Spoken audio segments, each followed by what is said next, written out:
So good evening, hello, and assalamu alaikum to all of you. This is Shahrukh Yusuf, your tutor, facilitator, and helper for F8 Audit and Assurance.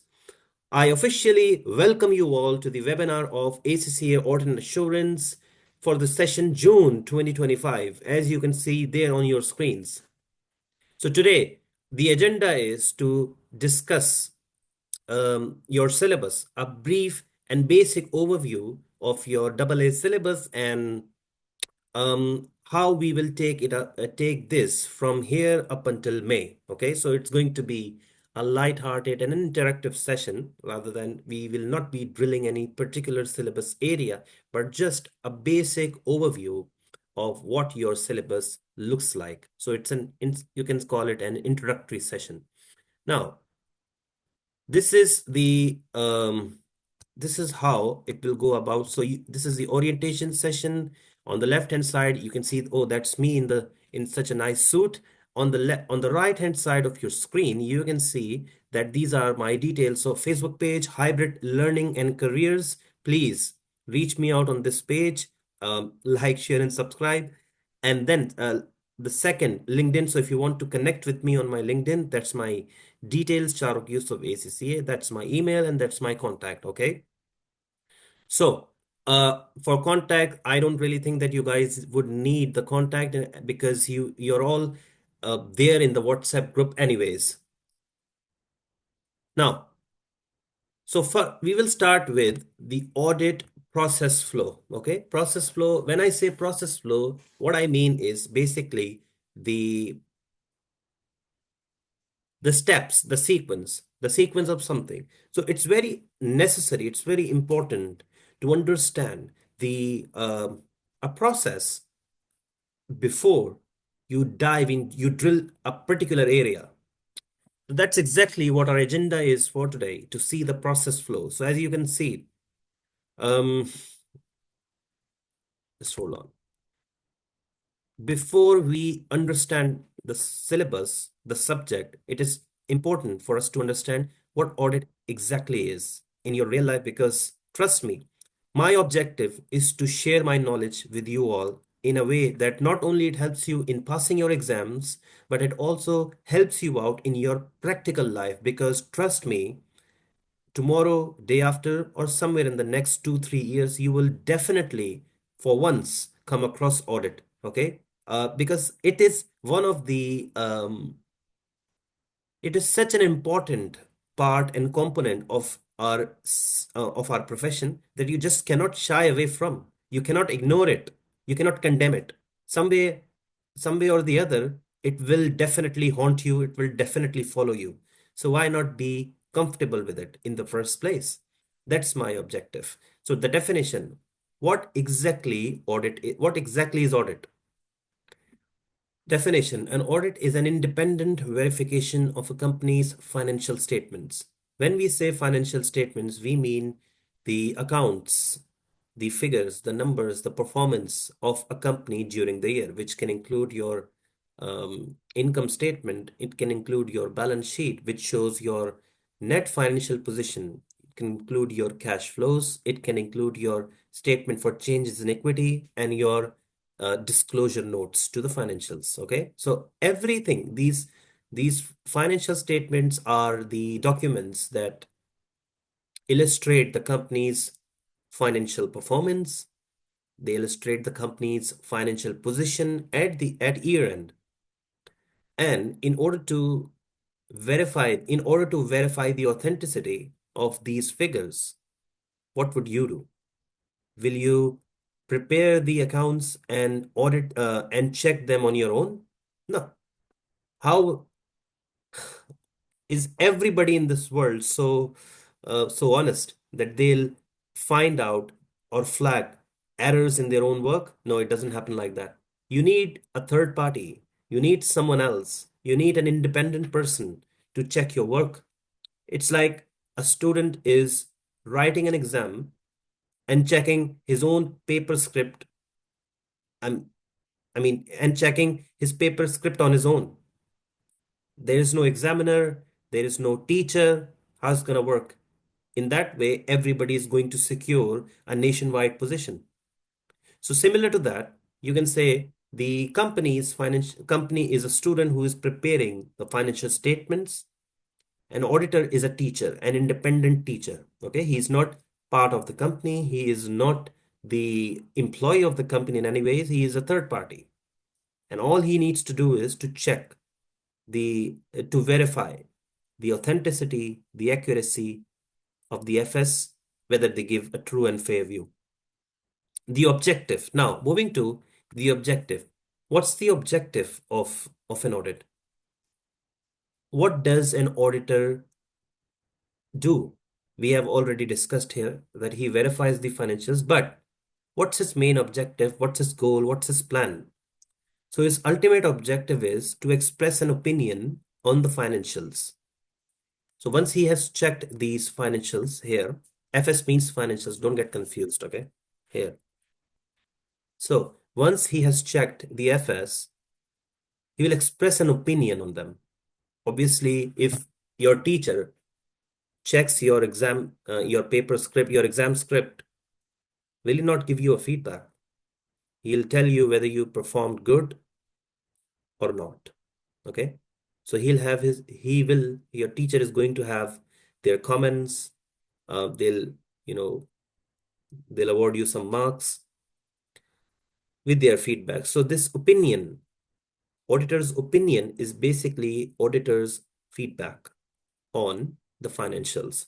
But this feedback is not to is not personal, is not it's not based on based on auditor's feelings, based on auditor's relationship with the client. It's not based on what he personally thinks. So he cannot express an opinion in his personal capacity, but his opinion should be based on factual knowledge, something that he um, something that he came to know, something that he obtained during the course of the audit. So what's that factual knowledge called? What's the correct term, the right term for those for that particular knowledge, factual statement or anything? The proper statement is sufficient and appropriate audit evidence. This is here. This is the one. So this is the terminology that you should be using, okay? As this is the audit terminology, not just relevant for your syllabus, for your exam, but also for audit in practical life. Okay, now this was the objective. Now let's have a look at this process flow. Now, mind you, this process flow has been prepared in a reverse chronological order. So it's not starting from step 1, 2, 3. So it's starting from the last step and we are moving to the first one. So this is a reverse chronological order, right? So who is the audit? What is the auditor's objective? Like I just said, to express an audit opinion, to see whether the financial statements present fairly in all material respects. So this sentence is also a technical sentence. I mean, an audit related sentence. Fairly in all material respects. Material means in all significant respects, the financial statements are fair. They present a true and fair view. They are accurate. They are correct, and they are correct in all material respects, mean in all ways they are correct, they are fair, they are true. So the auditor is someone who needs to express an opinion whether the financial statements present fairly in all material respects. Where do you express this opinion? Auditor's report. Now, what's the auditor's report? Basically, when you, uh, God forbid, God forbids, if you have to go to the hospital, again, God forbids, and you have a medical checkup, how would you know what your situation is, what your condition is? Say um, if somebody goes to the hospital for a blood test, okay, to check, to diagnose something, to get something diagnosed, how will the doctor communicate his diagnosis to the patient? Will he communicate verbally, or will he communicate um, in writing? Obviously, in writing, because he's a professional. And that communication will come via a medical report, right? Similarly, every professional communicates their conclusions, their opinions, um, their analysis in a report, be it a doctor, be it a lawyer, be it even a police officer. Has a investigation report in it. Um, a, s- um, a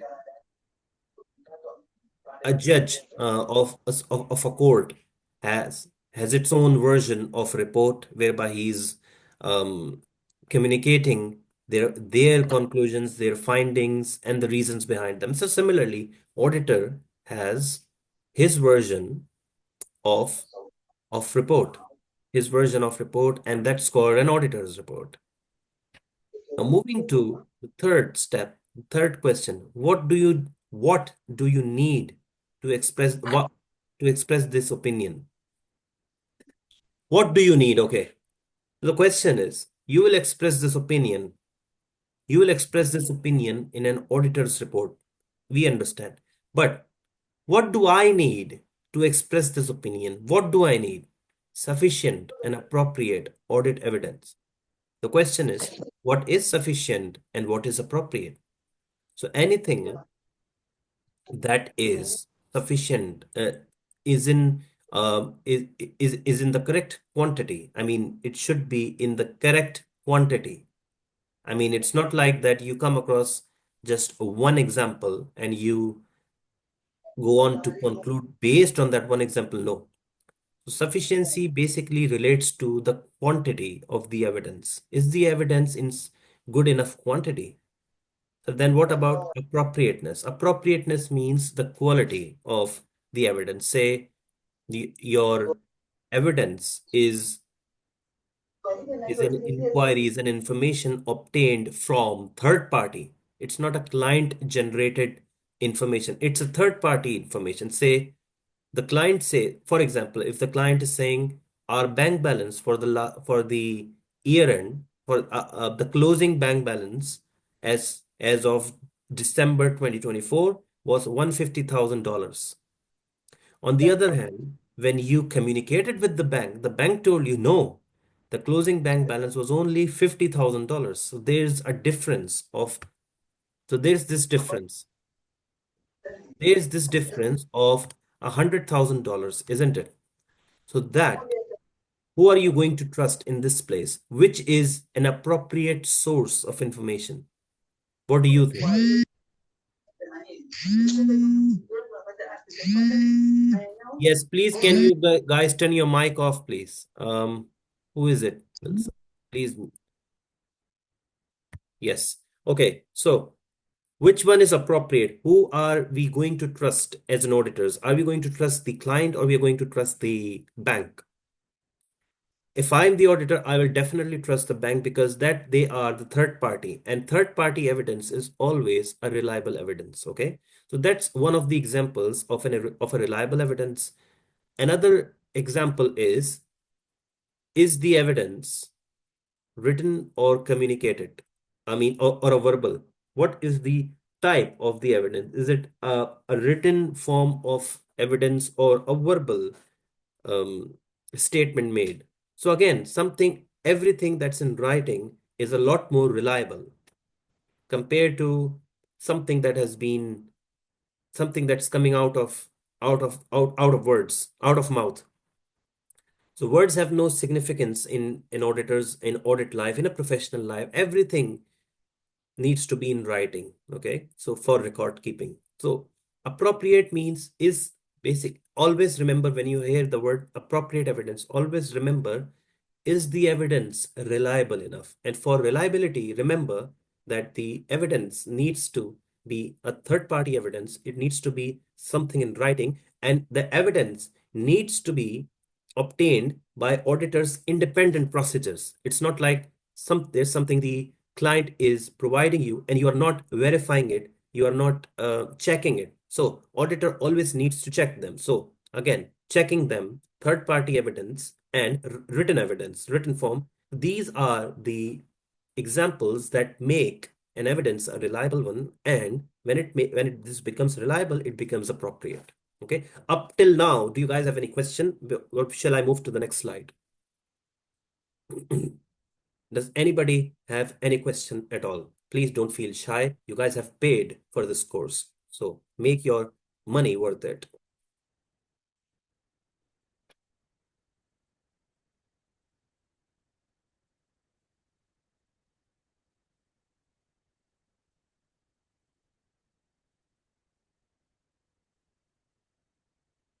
Doubt? Yes, Abrar, do you have a question?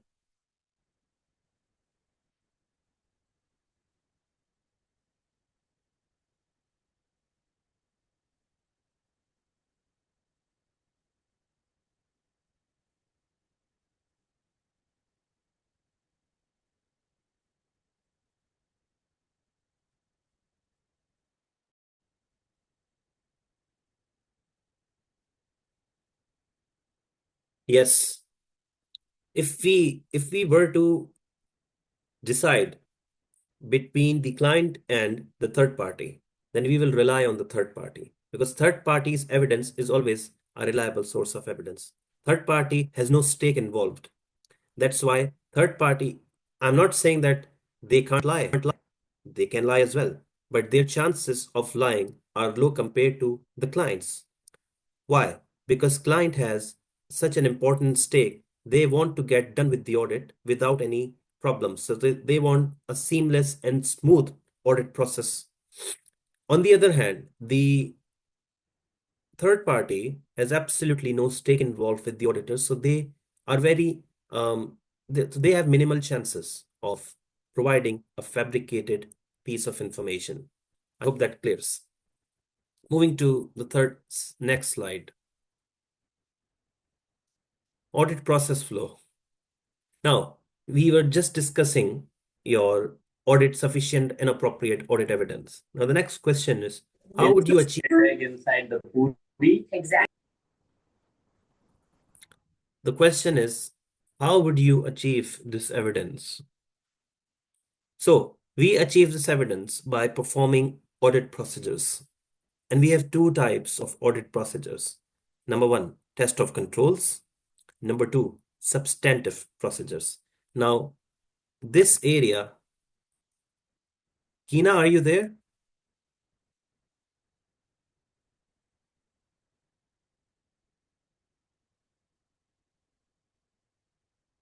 Kina Jackson.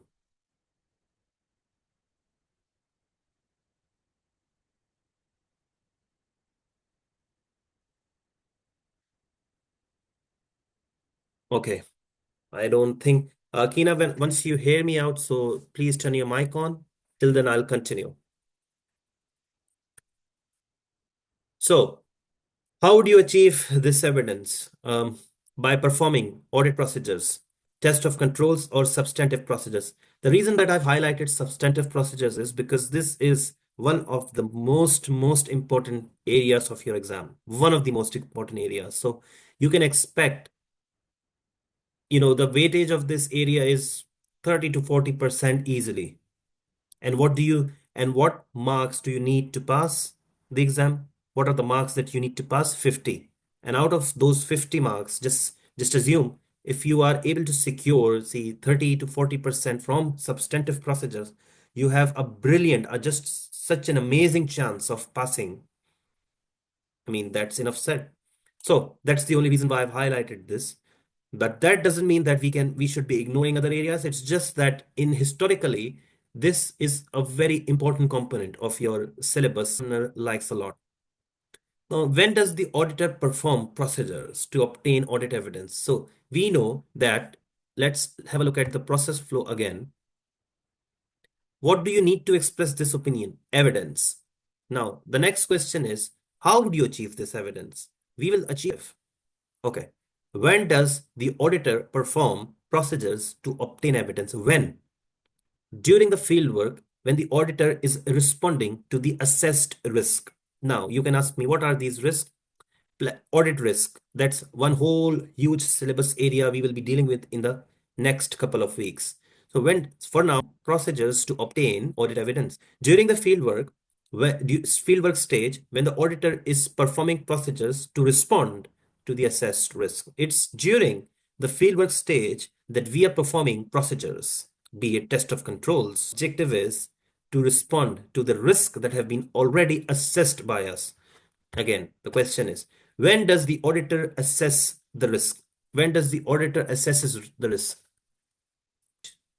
After obtaining entities understanding and of their internal control. So the question is that the auditor needs to identify of a particular company during the audit planning and risk assessment stage. So during this stage, planning and risk assessment stage, the auditor is obtaining an understanding of the entity, their environment, and their internal controls.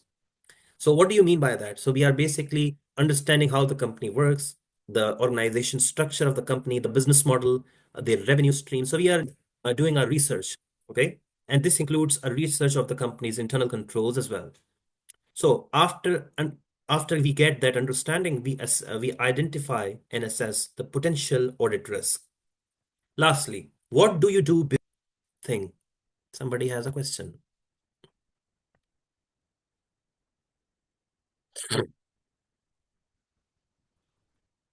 What do you do before planning and risk assessment? So before planning and risk assessment, so audit planning and risk assessment, that's the first thing that you do after the engagement has been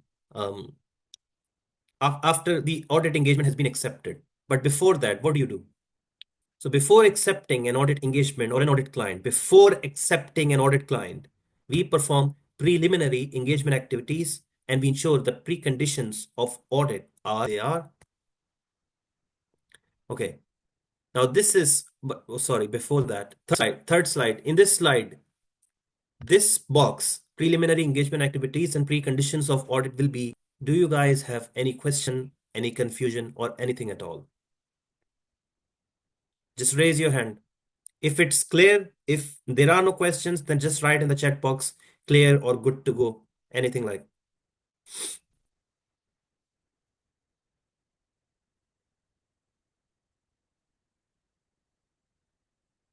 Okay.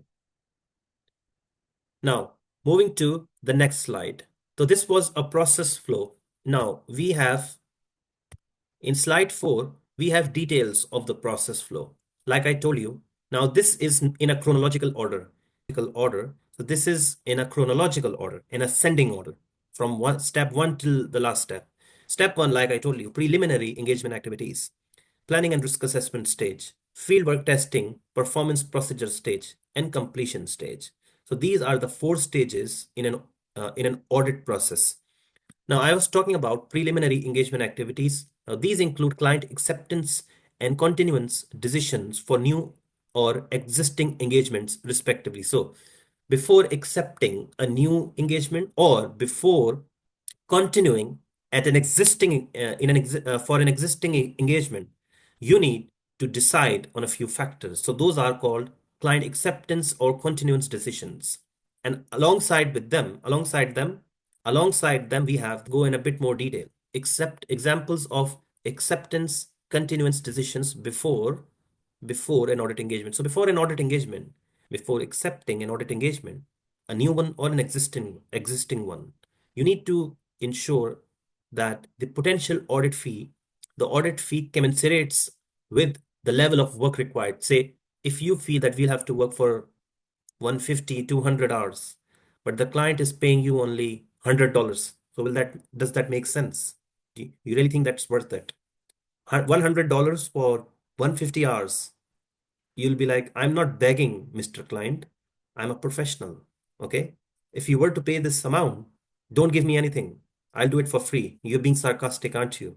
So what I mean to tell is that your audit firm's competence. So when I say competence, I mean that the audit firm has got the required resources in terms of knowledge, in terms of experience required to perform this engagement. Say the audit firm has only 100 staff members, and all those 100 staff members have an experience of of not more than 1 year. So every staff member's experience is less than 1 year. Do you really think that's sufficient experience? Some of the staff members are part qualified. Some of the staff members have not even passed 2 exams of ACCA. So do you really think that the client will feel confident? Will the client think, okay, will the client believe they are competent enough?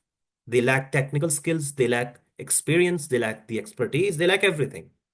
Similarly, the third point is availability of firm's sufficient resources. So when I say sufficient resources, we are talking about the staff members. So does the statement is a listed company which requires experienced staff firstly and a high number of staff. But we only have 10 people working in our firm. Is that going to be enough? Out of 10 people, what if the client requires a team of 5 or 6? If a team of 5 or 6 has been deployed to one client, so it means that 4 people are now managing all other clients. That's not a good balance. Client integrity, client's due diligence. So basically, always look for clients that have good integrity. When I say good integrity, means the client has never been involved in money laundering. The client does not have any politically um, political affiliations. The client does not have a bad history. So this is something that you perform. You perform a background check of the client. And after the background check, if you find out that the company had a very bad reputation in the past, or one of the directors of the company was involved in money laundering or any bad practices, in that way, the client integrity is questionable, and you should not be accepting the audit engagement because your reputation as an auditor will also be at stake if you do that. Lastly, ethical threat. For example, if you find out that one of the audit team members has some family relation, a strong, immediate or close family member working at the client and in a senior position, say if the audit senior manager's wife is working as a finance senior manager or finance director at the client. So that's a conflict of interest that will bring about ethical threats, say familiarity threats. It will impair the objectivity of the senior managers. So across something later on, I mean, you cannot mitigate or reduce ethical threats all the time. Say if you come across an ethical threat before accepting, that doesn't mean that you won't come across an ethical threat after accepting. But if you come across an ethical threat in the very first stage, that is before accepting the engagement, it is better you do not accept that engagement because there is a high risk that you will come across threats like these later on during the audit as well. Now, these were the examples of what? Preliminary engagement activities, client acceptance, continuance decision forward. Preconditions of audit mean, when I say preconditions, what I mean is um, the the framework which is required to prepare the financials is acceptable. And what's that framework? The IFRS. Normally, for the sake of this audit and assurance exam, and funds are always prepared in accordance with the IFRS. And you must have studied IFRS in a lot more detail in your FR exam, and you will study in greater detail in your SBR exam. Okay. So that's one of the conditions. And then you have 3 different sub-conditions. The management should accept their responsibility for preparing the financials in accordance with IFRS. So they should accept their responsibility. Second, the management should accept their responsibility. Okay, the management should say, okay, we as management are responsible um, for designing and implementing internal controls that are good enough to prepare financial statements free from material misstatements, whether due to fraud or error. So don't get confused by a second point. When I say management is responsible for designing internal controls. So what are internal controls? This is one whole different syllabus area, but I'll just give you a brief 1 or 2, 3 word answer of what internal controls are. You can think of them as the systems in a company, the policies, the procedures, the dynamics, how the company works, the functions within the company. So what the management should accept that our internal controls means our policies, our procedures, our processes. That's the best word to describe internal controls. Our processes will prepare financial statements free from material misstatements. Material misstatement means significant problems, significant issues, huge problems, huge issues. Material means significant, material means huge, substantial problems. And those problems could be because of fraud or error both. So your internal controls should be good enough to prepare financial statements free from huge problems. Could be due to fraud or could be error. So there should be no, the financial statements should be free from fraud, it should be free from error. And that's the responsibility of the management to ensure that our internal controls, our processes are good enough. Thirdly, the management should accept their responsibility to provide the auditor with access to all information. So if the auditor is asking us, provide me, give me the bank statement, give me the contracts, give me the invoices, give me the minutes of the board's meeting. The client cannot say, oh, that's confidential data, that's a confidential information, and I won't be giving that to you. Client cannot say that because as per law, the auditor has access to everything. As per Companies Act 2006, the auditor can access all information for the purpose of audit. Nothing should be hidden from an auditor. So those are the preconditions, and that's how you finish the first stage preliminary engagement activities. Any questions as far as the first one? Yes, Abrar. Yes, Abrar.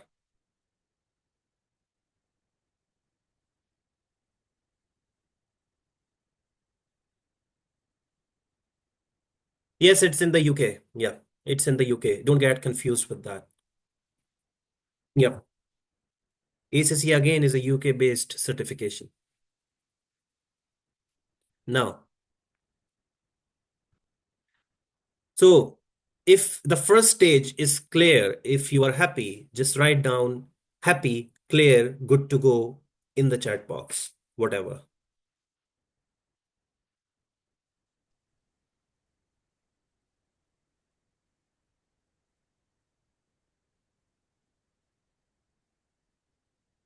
Okay, clear, clear, good to go. All right, that's brilliant. Now, in the second stage, as you can see, um, planning and risk assessment. This stage includes determining.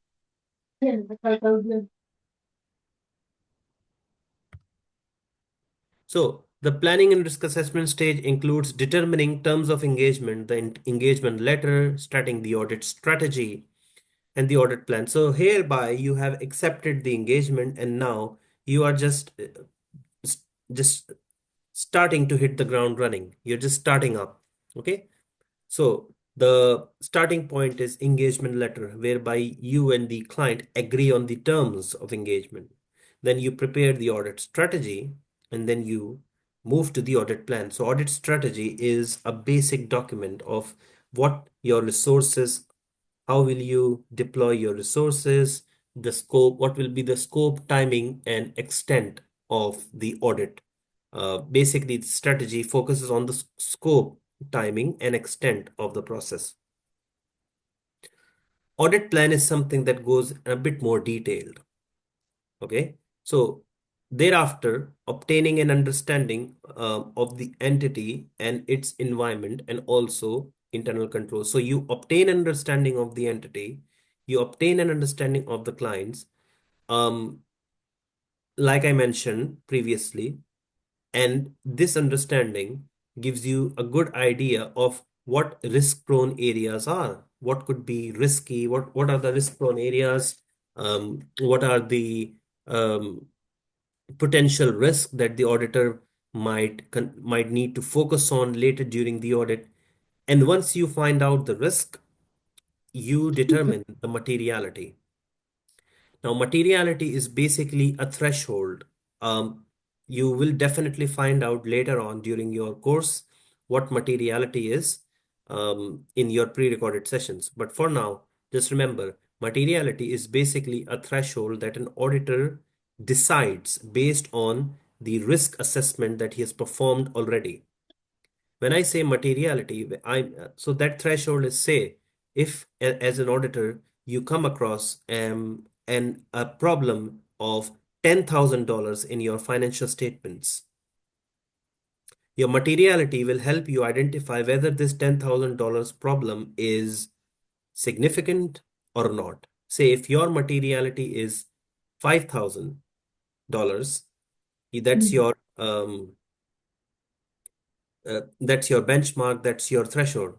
So as an auditor, you say anything above this is not tolerable. Anything below this is tolerable. $10,000 problem in your operating expenses is a significant issue, is a significant problem. So basically, materiality is a threshold that helps you to judge the intensity of misstatements. And what do you mean by misstatements? The problems, the issues.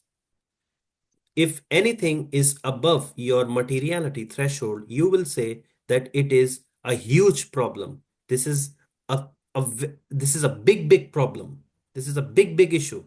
This is a material misstatement. Does that make sense now? Anything below that, you can say, okay, we can ignore it. Now, materiality also has multiple thresholds. What those thresholds are, we will discuss later sometime during the course, or when you come across the pre-recorded session, you will find out subcomponents of materiality as well. But this was just a brief overview. Okay. Now, when I say, okay, how do you perform assess risk is also Mm. how you assess risk is also another huge process. Okay. So probably this is something that we will be discussing during the planning and risk assessment syllabus area live session. So then we have the fieldwork stage. You guys remember in your third. This box. How do you achieve this evidence? How do you achieve this evidence? You do it here in your fieldwork stage, the third one. Statements using various tests. And these tests could be test of controls. These tests could be substantive procedures. Now, substantive procedures include again, substantive procedures also have two different subcategories, or you can say two different types. We will discuss substantive procedures in significant detail when we are doing that relevant syllabus areas live session. So don't worry about it right now.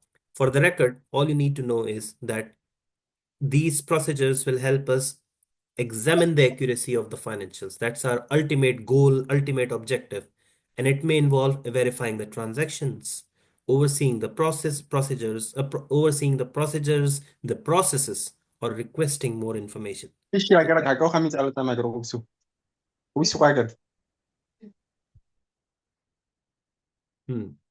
Now, lastly, we have completion and reporting stage.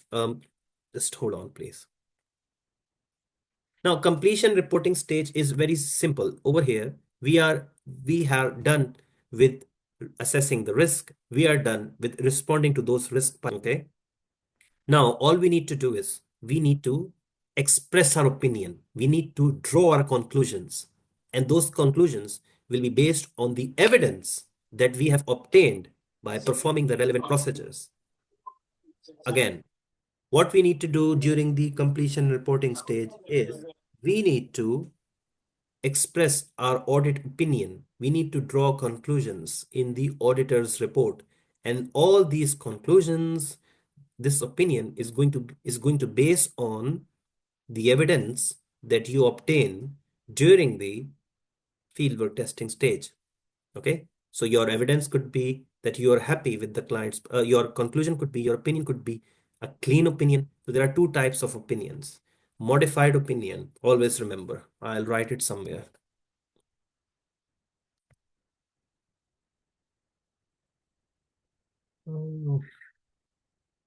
New comment. Okay. Yeah. So reporting stage, two types of opinion. Unmodified means a clean opinion, and qualified and a modified opinion, and modified opinion, which has qualified adverse or disclaimer of opinion. Now, when I say clean opinion, This means the auditor agrees there is no problem, there are no material misstatements, there are no issues, and I'm happy with everything. So I'm giving an unmodified opinion, a clean opinion. Now, modified opinion can be whereby the auditor has concerns, the auditor has reservations, the auditor is not 100% comfortable with the accuracy. So he'll say that um, this is going to be a qualified opinion, could be an adverse opinion, could be a disclaimer, just because I'm not comfortable, just because I did not obtain sufficient and appropriate audit evidence, or just because I found lots of material misstatements. So these are the two types of opinion that the auditor will express during the in the auditor's report. Now, also, auditor's report again is a whole different syllabus area. So it has many other things except along with these opinions. It has modification of report, which includes your key audit matter paragraphs. It includes your other matter paragraphs. So there are different things that an auditor documents in an auditor's report. Okay. So we will be dealing with the opinions, the key audit matter paragraphs, the other matter paragraphs, and the reporting implications of material misstatements or of accounting issues. So what will be the impact of an incorrect accounting treatment or an incorrect application of an accounting policy on the auditor's report? So auditor's report is all about impact. Okay. You might get a bit confused with all these terms, but don't worry. These will make a lot more sense when we'll be doing these areas individually and specifically. Okay. Any question from this whole slide, details of process flow? Any question? If you have a question, raise your hand. If you don't have a question, say clear, good to go, happy, whatever.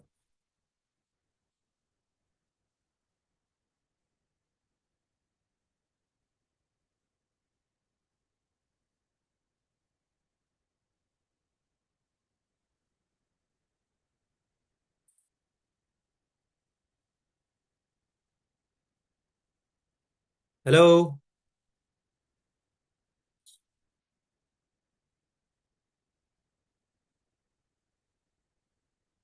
clear. Okay. Is it good to go? Clear, good to go, clear. Okay.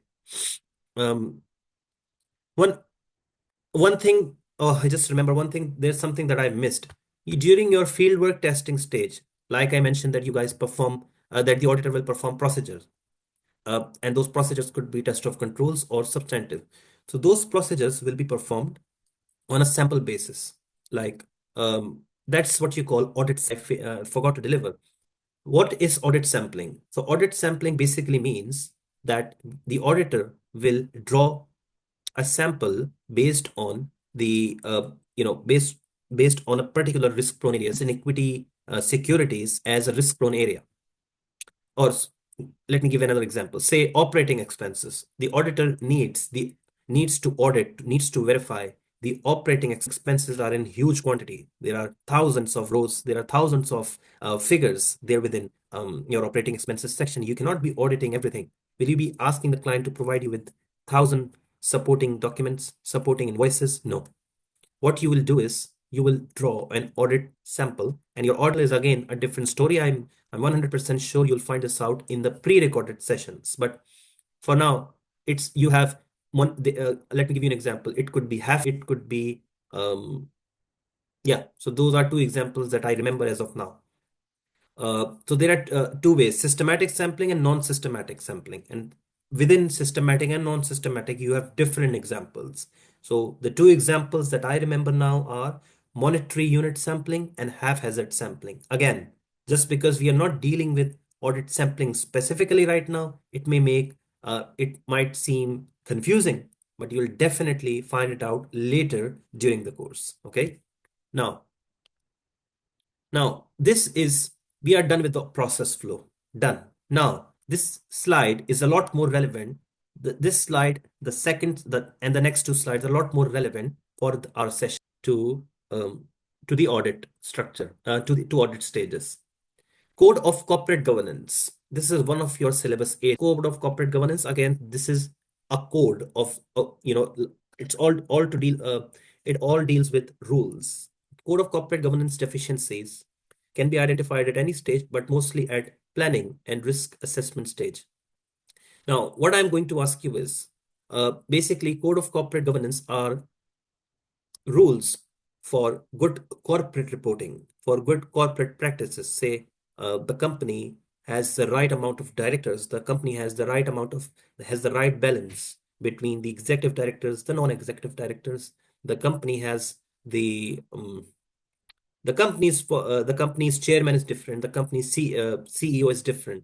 So that's in simple terms, best practices. This code regulates best practices. And as an auditor for this syllabus area, for this exam, you might be asked by the examiner to flag the code of corporate governance deficiencies.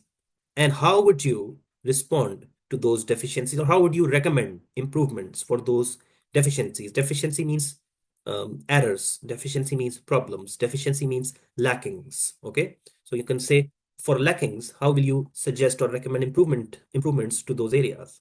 And these deficiencies, these problems can be identified at any stage, but mostly at the planning and risk assessment stage, while we are understanding the entity, we are understanding the dynamics, the structure of the board, the people involved.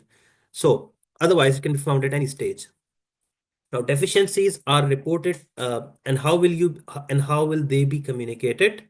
They will be communicated at the reporting stage. They could be communicated in a management letter or cover letter, depending upon their nature.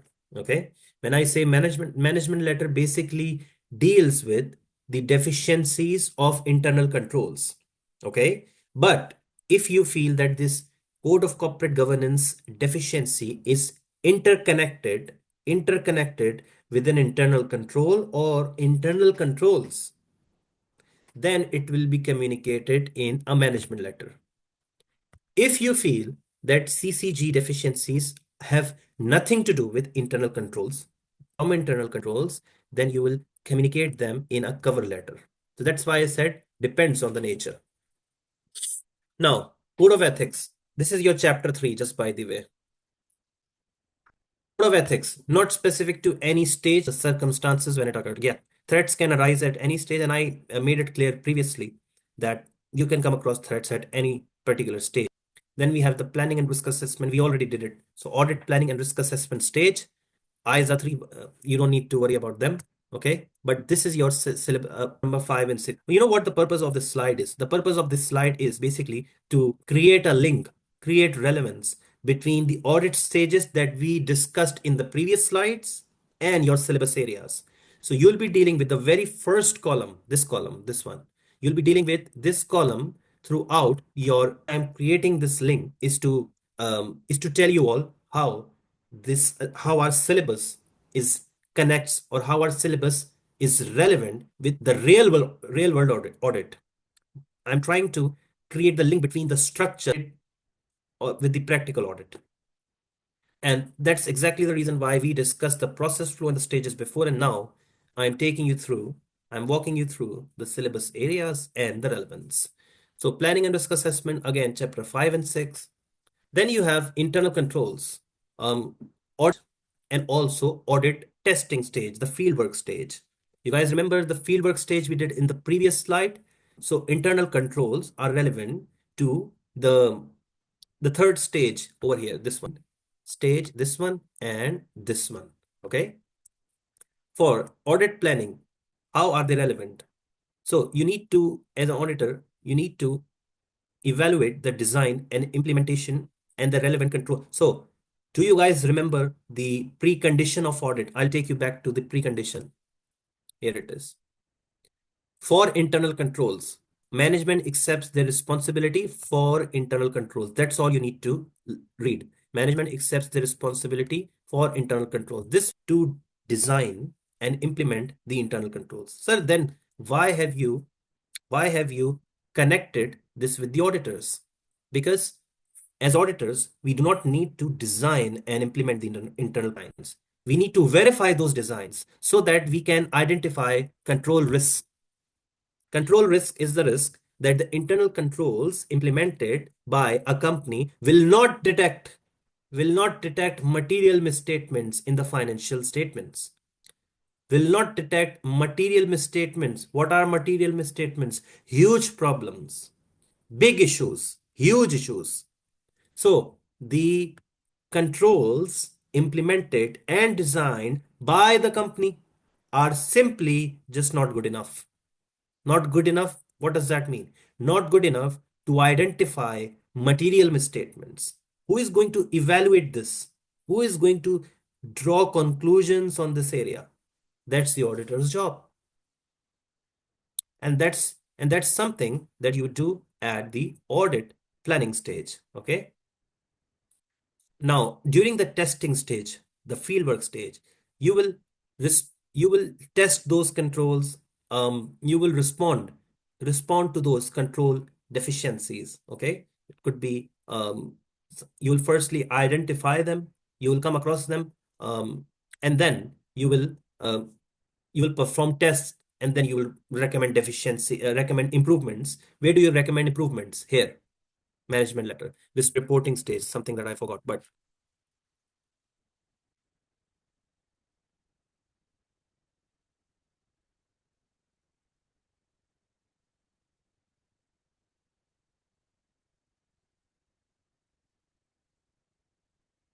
okay, improvements or recommendations in the management letter. That's what you do. Now, um, identify the design and implementation of the relevant controls, and test response to the control deficiency. This is, yeah. Chapter number 8 is the relevant syllabus area for this one. Chapter number 8. Okay. Lastly, audit evidence and reporting. Again, audit evidence stage, the fieldwork stage, where the auditor performs substantive test. Okay. This is your audit evidence. Your syllabus area name as per ACCA is audit evidence, where the auditor performs substantive tests so that they can draw their conclusions later on, so that they can form an opinion on form an opinion later on. Okay. So where the auditor performs substantive test. Now, completion and auditors reporting, auditors audit evidence and audit reporting. So reporting is relevant to completion and reporting stage. This is an auditor audit opinion. Evidence. For evidence, you need to have a look at chapter number 7, 9, and 10. Okay. So they are the relevant chapters, chapter 7, 9, and 10. Um, and for reporting, chapter 11 and 12. That's it. The syllabus areas and their relevance to the audit status is concerned.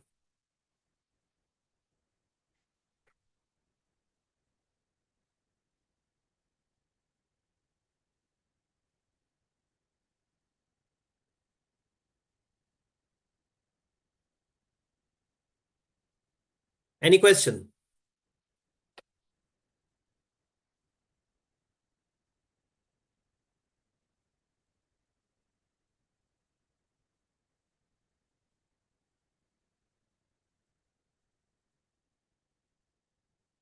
Okay.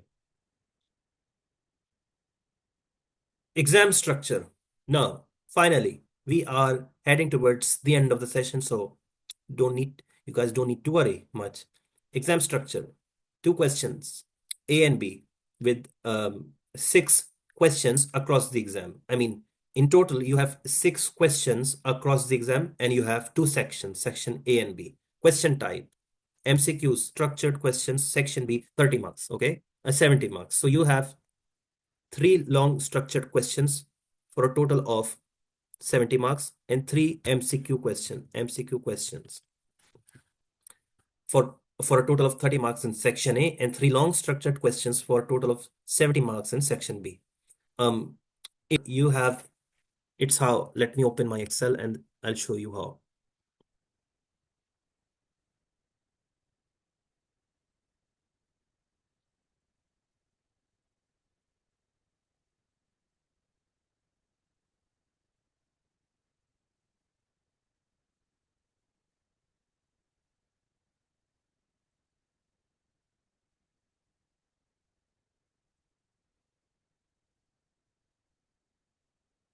Okay, system starts hanging and doesn't respond. So I'll try to write it here somewhere. So in your section A, or I'll write in another slide, sorry. Um, yeah. Yeah, just to explain it. So in your section A, 3 questions, 3 MCQ questions, MCQ style.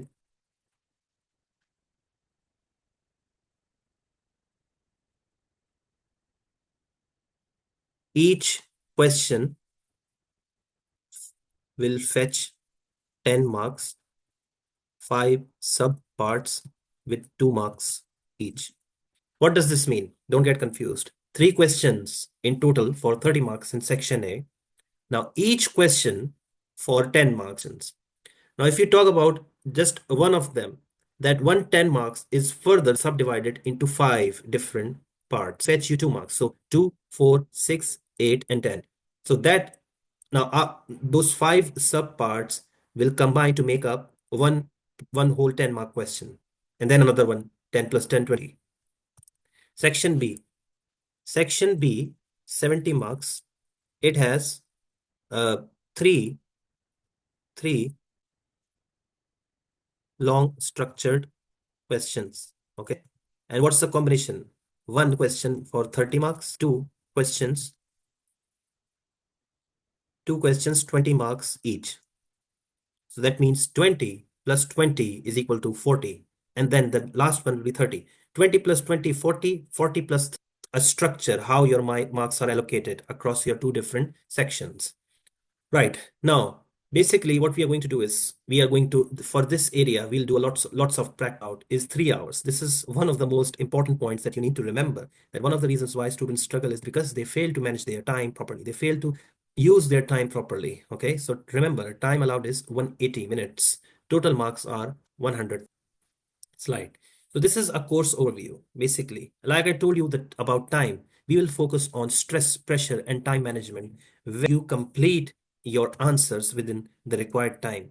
We will have a structured study plan, and I'll be sharing that study plan with all of you back WhatsApp group. As you can see, we have a very active WhatsApp group. Okay, and That's for you guys.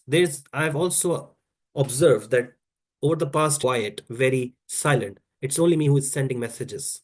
That's also one of the reasons why students don't interact much. When they don't interact, I mean, that means they're not asking questions. And when you don't ask questions, you don't clear your queries, you fail to perform. And that's very understandable. That's very obvious. If you don't have crystal clear concepts, you will struggle.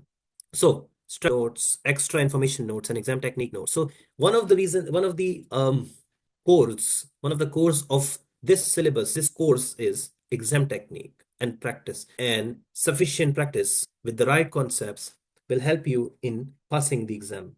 So that's exactly the reason why when I say exam technique notes, what I mean techniques for the relevant syllabus area. Every exam technique will be different depending upon the syllabus area we are discussing. And once those exam techniques with you all in the WhatsApp group. So be very proactive in the WhatsApp group. Don't ignore the messages. I'm telling you, don't ignore the messages. You'll be in a mess and a scattered position. Apart from the exam technique notes, you have chapter-wise notes under each chapter in your portal. So you can access. I feel there's some extra information that needs to be shared with you guys. I will share it with you all in the WhatsApp group. Topical assignments and overall syllabus mocks. So we regularly back and forth have topical assignments and syllabus mocks.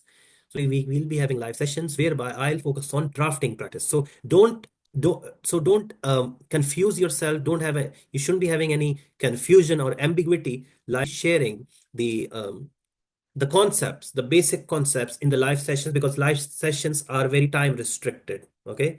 So if you need to clear your concepts, you have to watch pre-recorded sessions. And that's the point. If you do not watch pre-recorded sessions, there is no point at a live session. Because if you have limited concepts, you will not be able to attempting questions with the right exam techniques. So yeah, that's it from my end. Live sessions will be held every week on Fridays, probably UAE time, but it will be communicated to you guys uh, at least 2 days before on the WhatsApp group. So don't worry about that. But if they're not held on Fridays, then Wednesday. Okay. Now, yeah, so that's it from my end. Now I will be asking each one of you, if not each one of you, at least some of you, how was your experience before I say goodbye to all of you. Um, Agsa Afif. Hi. Hi, Aksa. So yeah, just final thoughts from your end, or is there anything that you need to ask or add? Just a final word. It was a really good session. I got a gist of the whole module, and I already started the lectures, but this has like given me an idea of the whole syllabus, so it was really helpful. Oh, okay, that's nice. So you found it helpful in short. Yeah, Okay, that's brilliant. Brilliant. Thank you. Moving yeah. to Ian.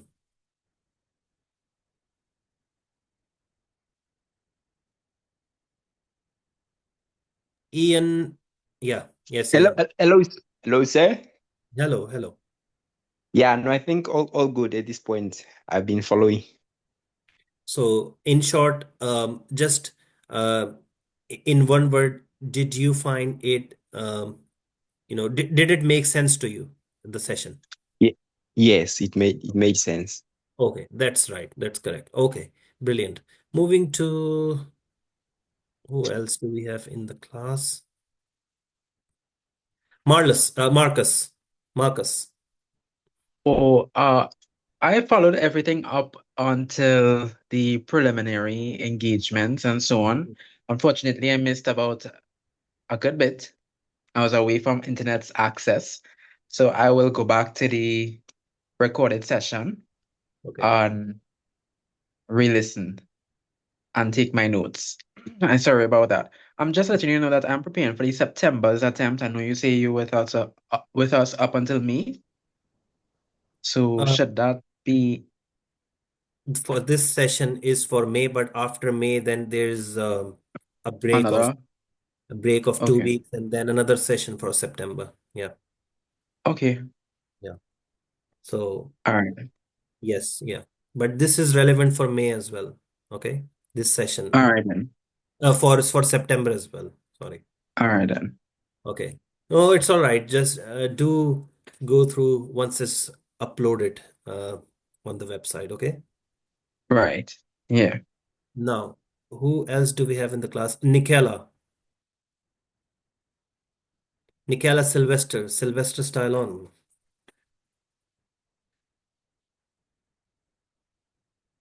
Hello, good afternoon. Good afternoon, Nikela. How are you doing?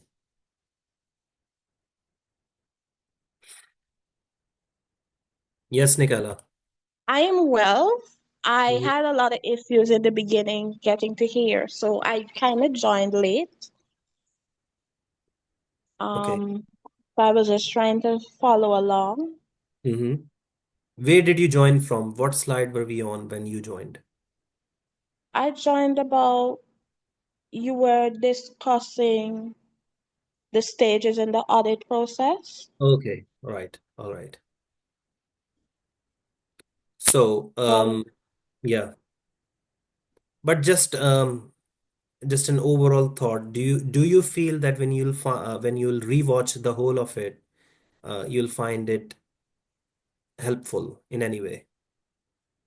yes, yes, I do think so. I will rewatch it. I Okay. do plan on taking exams in June. I've already Okay. started going through the lectures. All right. That's brilliant. Okay. Moving to NS Nital Solanki. Is it Nital or is Nital? Apologies for mispronouncing.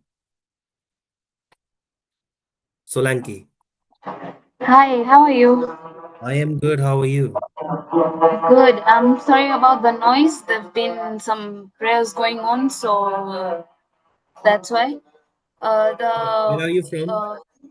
I'm from Kenya, Mombasa. Okay.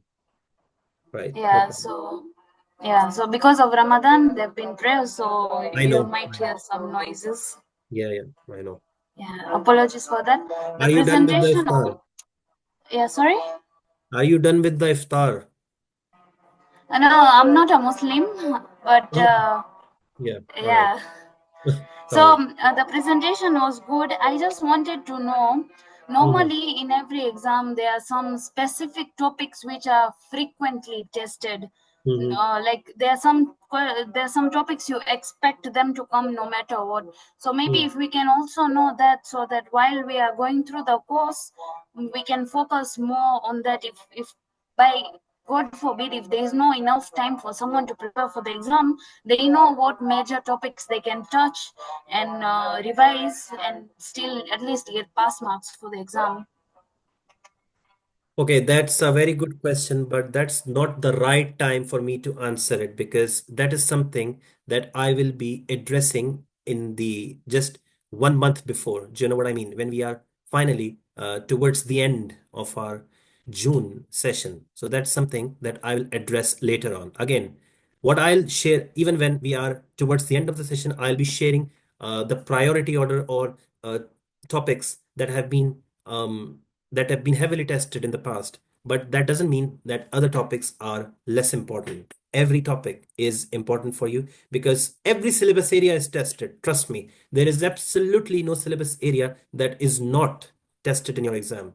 There may be different weightage. There may be a different weightage for different syllabus area, but trust me, all of them are tested by students who have appeared in AA in the past.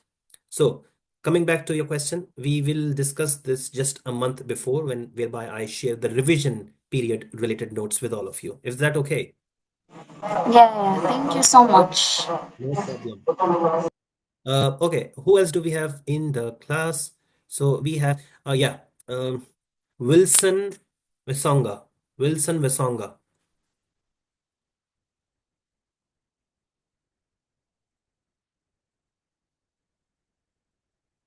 Wilson, are you there?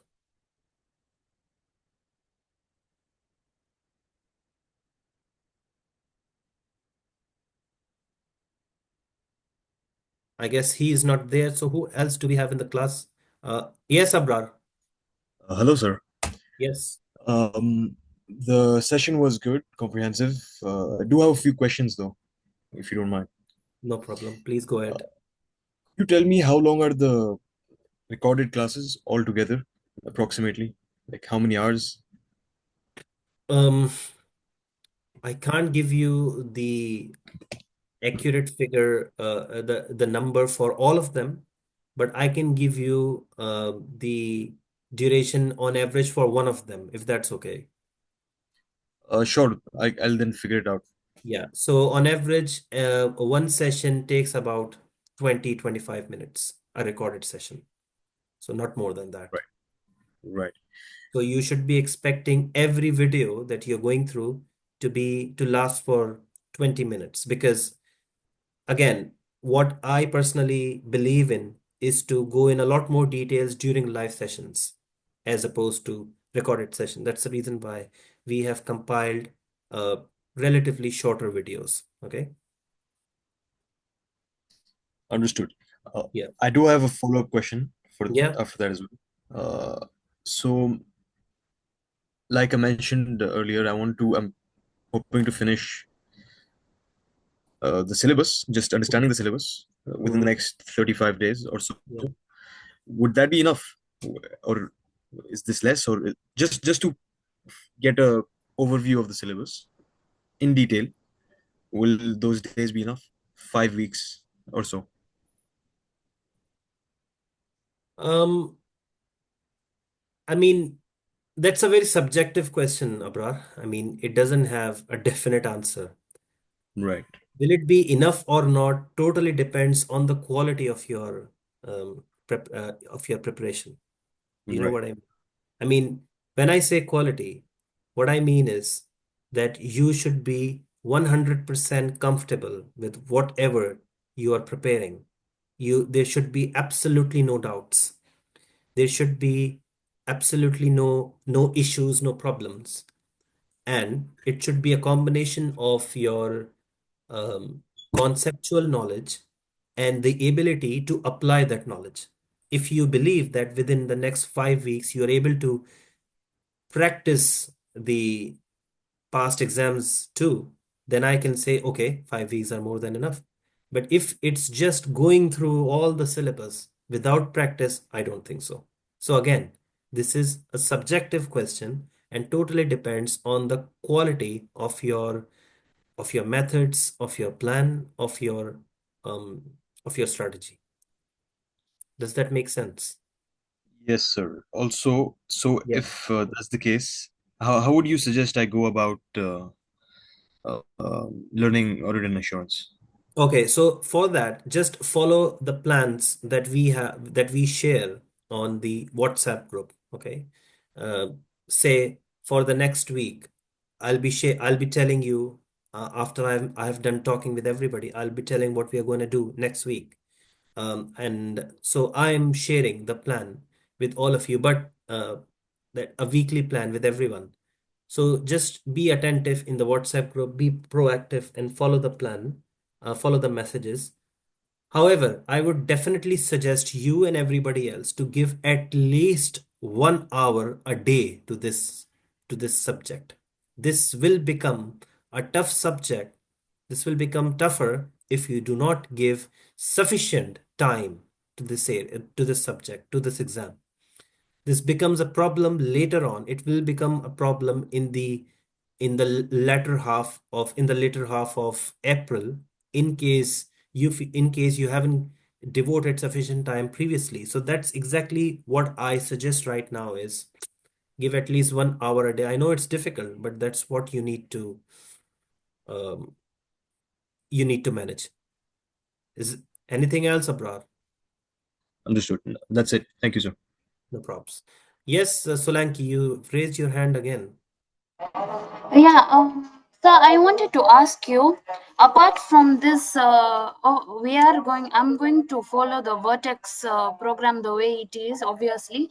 But apart from this, would it be someone to focus on BPP kits or Kaplan kits? So which one do you like suggest we should focus on? Is it the revision kits of one of those brands, or is it the study kits, or which is the most effective resources to use apart from the Vertex lectures? Okay, that's a very good question. So apart from the Vertex material, there's nothing that you need to follow except for Kaplan's exam kit. That is something that I will be using personally in the live sessions. And why? It has the right amount of questions and the relevant answers. Now, will you get the Kaplan kit from? If you do not have it, then I'll share it in the WhatsApp group. So don't worry about that. But that's the only thing that I personally recommend following, except if you feel that, okay, I need extra information, I need more information apart from Vertex material, then you can go to Kaplan study text. But that's not recommended from my end. You always have the WhatsApp group to ask extra information or clear your queries. So does that Yes, make thank you so sense? much.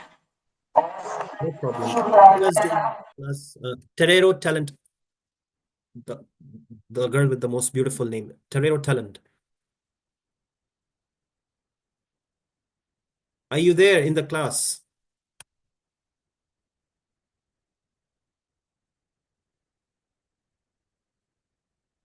Oh, okay, no problem. Who else? Okay, now, Keena Jackson.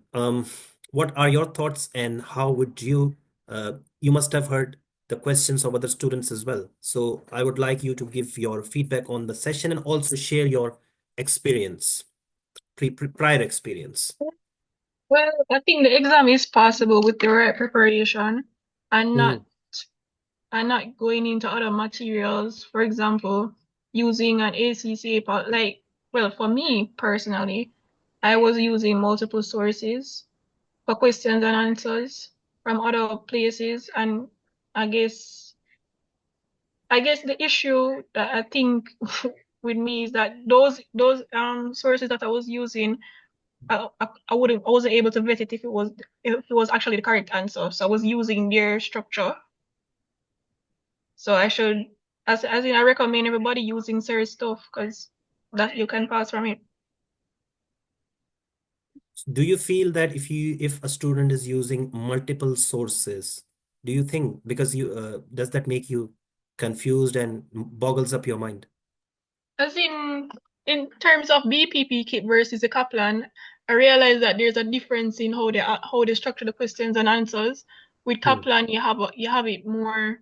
Let's say the Kaplan is more to the point, not really to the point, but more confusing. And I think you should be using that one versus the BPP kit, which is very simple. It's a simple question. However, the answer.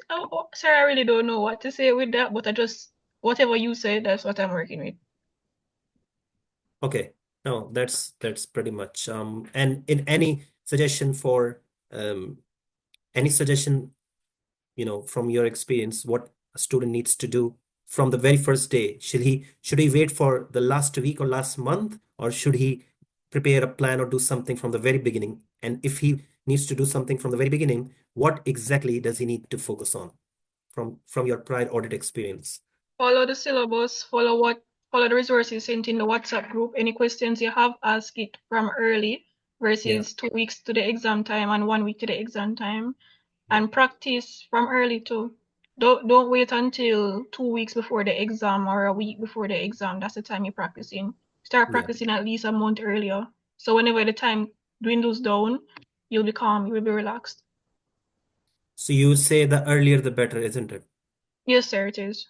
And if it is the earlier the better, or it is very manageable in it. I would think so, sir, because I am always doing last minute practicing. So I guess that's the reason why I'm failing. No problem. It was, and how did, okay, yeah, and how did you find this session? Did it make, did it make some sort of connection, some sort of the session today? Yes, sir. It's a good summarized version of the whole syllabus and what we'll expect. Yeah, you know everything, the syllabus. So yeah, that's good. Okay, so I guess I have covered everyone. Is anybody left? Is anybody left at all? I don't think so.